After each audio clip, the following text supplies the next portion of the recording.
Although surfing, skateboarding, and snowboarding are dynamically different, they have maintained distinct similarities that connect them all.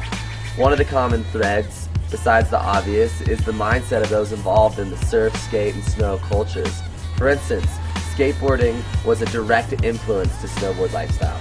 Even more drastically, the specific expression of jibbing was and is today influenced by skateboard grinding. Although there are evident differences between snowboarding and skateboarding, for instance your feet being strapped in, the foundation of jibbing was skate specific. As the foundation, snowboard jibbing was jumping on and off different obstacles or features. The 50-50 was the first jib of the founding fathers.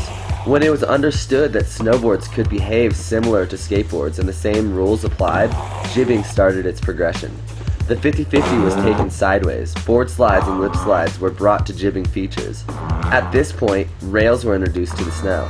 Fabricated rails were brought and dug into the snow so snowboarders could get skate and explore the potential of their boards.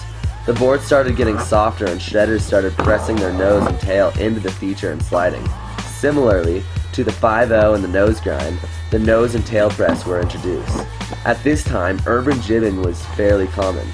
Snowboarders took their riding to urban environments blessed with snow. Street rails, ledges, and features were spots jibbing was portrayed. Style and tricks have always gone hand in hand within board sports. A cycle was created. Innovation, then style. Tricks were created, then reformed with individual style. Soon, spinning in and out of jibbing was just as common as flip-in, flip-out tricks on a skateboard. It started at 180s and then progressed to 270s. Spinning in simplistic and complicated ways, visible and blind, was the next great step in jibbing. Spin into or out of different board slides and presses. Style again overcame this era and snowboarding began to separate itself from skateboarding. Snowboard jibbing became a movement of its own. Because snowboarders are strapped in, manipulating the board in different motions was more accessible. The pretzel in the same way 270s became a phenomenon. Continuing the motion or moving opposite your momentum off a feature was an epidemic. All types of rotations were created on and off rails. The continual progression resonated and people started spinning hard way into their tricks. Spinning onto rails while lifting your tail over the feature first created more difficulty and more consequences to hooking up. Up to this era, most people committed to one trick down the feature. With board control and confidence, swivels, switch-ups, and taps were hot. Switching tricks mid-jib or tapping the rail at the end showed mastery of board control. Style resonated heavily during this trend of jibbing.